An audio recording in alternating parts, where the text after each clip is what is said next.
Hi friends, Living Fit with Laura. I want to talk to us about our weight loss goals. I am very guilty of succumbing to TMI, too much information on the internet. We can read all about different diet plans. We can read all about different workout plans. We can sit there with a gallon of ice cream and read all about what we need to do. But the bottom line is we need to move our bodies and we need to consume little to no junk food.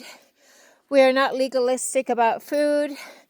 We occasionally enjoy that piece of birthday cake or sweet. And if we are diabetic, of course, then we don't have sugar. But we are not legalistic about food. I want to encourage us to keep our fitness and our nutrition simple.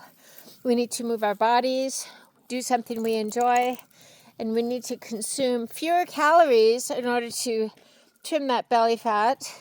Lately, I've been feeling like a big balloon because, as I mentioned in my other video, Sunday I had an accident and I gashed my head. I had to go to emergency and get my head glued together. So, obviously, between that and my foot surgery, I haven't been active as I used to be. But we can still reach our goals of fitness and nutrition. We adapt, adjust, and accept those circumstances that we cannot change. So while I cannot run yet, I can certainly lift weights. While I cannot run yet, I can certainly watch what I eat.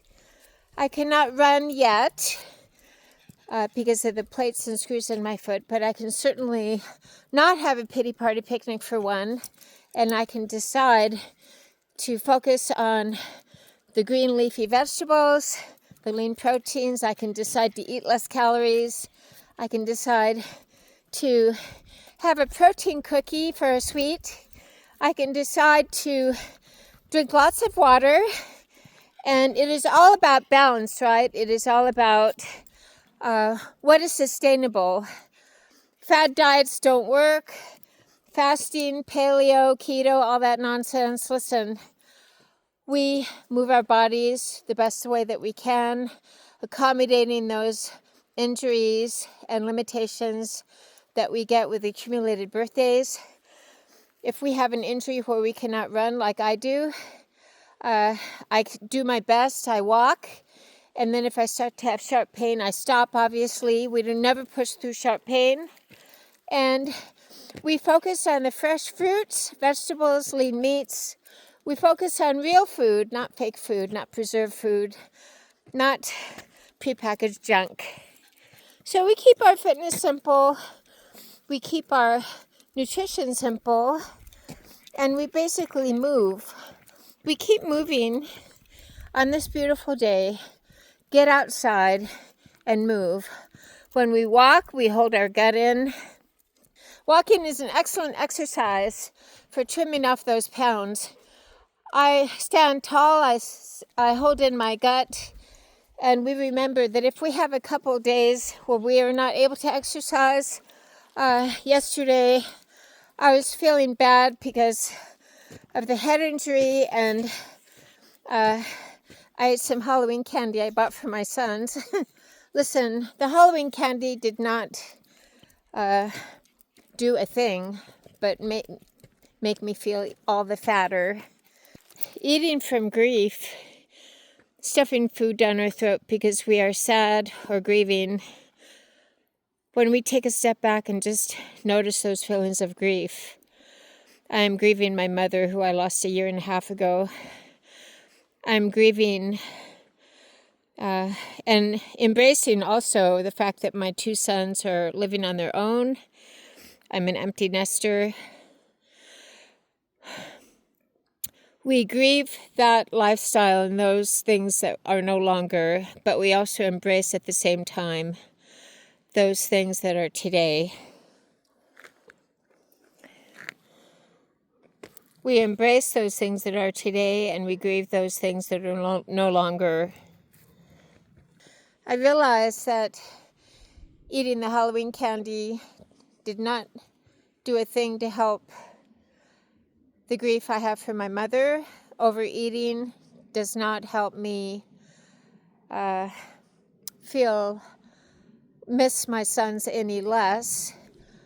We just accept those feelings that seem overpowering at the moment and lead us to overeat because the food does not help. Let me say that again. Running to food to quench those feelings does not help what we're grieving or what we're missing. So we sit with the feeling and we realize the feeling is not all bad. The feeling is telling us something.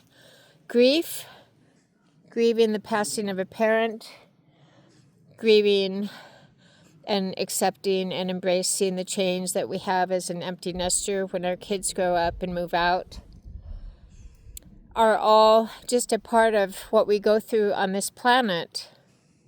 There's nothing new under the sun. Plenty of other people are going through the same thing and have gone through the same thing. The key is to stay sane, stable, serene, and strong. We keep our eyes focused on the sun, and we do not focus on our grief. So on this beautiful day, we keep our eyes focused on the sun, and we do not focus on our grief. We allow the grief, and we notice it, but we continue living our life. We must continue living our lives because we want to be productive. On this beautiful day, we keep fitness simple, keep nutrition simple. We cook our meals. When we are going through the grief, the passing of a parent, empty nesting, our kids have grown up and moved out. We are accumulating more birthdays, and therefore we are not able to do the things we used to do, but we can still do many things.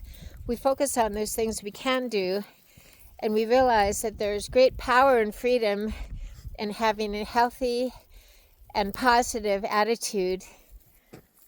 Lord, I will worship only you today. You are the Prince of Peace, the bread of life. You give me the joy that no circumstance or person takes away, because your joy is ever present. Living Fruit with Laura on this beautiful day to get and stay sane, stable, serene, and strong.